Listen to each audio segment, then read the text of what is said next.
Well, you know, another aspect to this is the Real ID Act. I don't know what your feeling is on that, but I'll tell you my feelings. But you know, David, what is the Real ID Act? The Real ID Act was passed in 2005. I can't think of the author, but David certainly supported that. Remember all those pictures of David Dreyer with the Social Security card in his hand in the newspaper? It was always the same picture, but it was in a lot of papers. You know, David has been in office for nearly 30, 28, 29 years, whatever it's been. And we have, and here he is in a leadership position, it used to be anyway, chairman of the House Rules. And we have this situation where we have, what is it, 12, 18, 20 million people illegally in this country? Nobody knows. And after having that situation fester and go on for these past 25, 30 years, now suddenly the government's going to fix this with this Real ID Act, which again is an affront to our sovereignty. I talk about the sovereignty of the United States and the sovereignty of the individual. We are Americans. This is not communist China. It's not communist Russia. We should have solved this problem at the border by keeping illegals from coming here in the first place while embracing legal immigration. And now, to me, this is, I don't know if I want to say a Band-Aid approach, but forcing each one of us to have this national ID card, and that's what it is. Eagle Forum just did a great study, and I'm halfway through it, on the Real ID Act. And it is nothing more than a national ID card. And I remind you that this is America. I thought we already had it. It's called a MasterCard. Or a Nordstrom's card. A Visa. A Visa.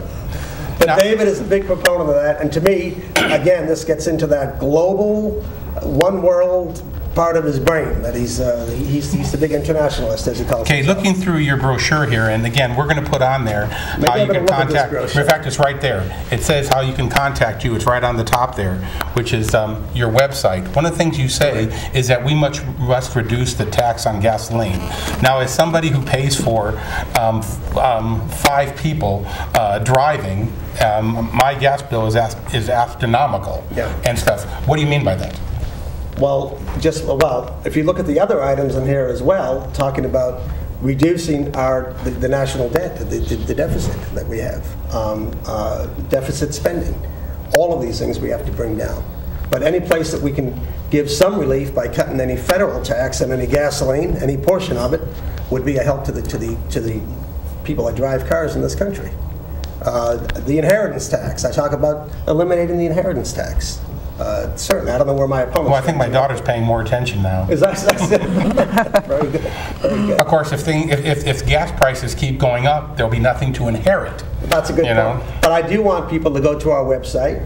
We are walking precincts throughout this 26th district, which runs all the way from La Crescenta on the west to, oh my gosh, past Rancho Cucamonga. I love the name of that town too. Jack Benny. On to Wrightwood, yes, that's right. It's a big district, but we are walking to thousands and thousands of homes. We are not as well financed as David Dreyer, obviously. We are raising some money, doing the things that we have to do for the campaign. And we got 27% in the primary in 2006. David Dreyer used to bring in 80-some thousand votes in this district.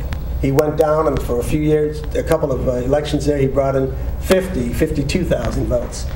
In the primary of '06, I didn't believe it, but he won that election in both counties with 29,000 votes. And we brought in 12,000, I don't know, 750, whatever it was. It was 27, 28% of the vote. We don't have that far to go. You know, this business takes more guts and brains, or more patience and brains, whatever it takes. But I'm persevering, and I'm hanging in all the way to June 3rd. We are looking for victory. We're not going to swamp him, obviously. It'll be a squeaker if we pull this thing off.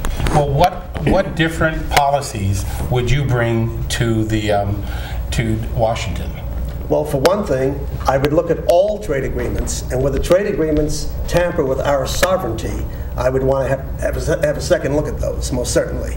I would vote in favor of extraditing cop killers, and if the country doesn't cooperate, cutting off service to that country, certainly.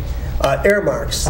David Dreyer refuses to sign the Club for Growth pledge against earmarks. Now explain to the people what an earmark is. Earmarks, basically it's, well, in David's case, I think he's about in the $20 million category. He's not the highest ranking, but he's in there somewhere. I think the highest. This is PORC, Projects of Regional Concern, I guess they call it. but it's pork that the congressman brings home to the district. And quite frankly, I don't think that's the congressman's job. John McCain refuses to deal with earmarks. Ron Paul refuses to deal with earmarks. I think 40 or 50 people in the Congress and the Senate have signed on to the Club for Growth's pledge against earmarks. Well, one of the movies I saw over this last few months was Charlie Wilson's War. Remember, Mark? Yep. And in Charlie Wilson's War, one of the things it mentioned, part of the reason why he became so powerful, they said, on the committees, is because he never asked for anything for his district. That because his district just always elected him and he never asked for anything, that gave him the ability to ask for things for other districts, so he was able to get more influence, because since he wasn't asking for things for himself, it gave him power.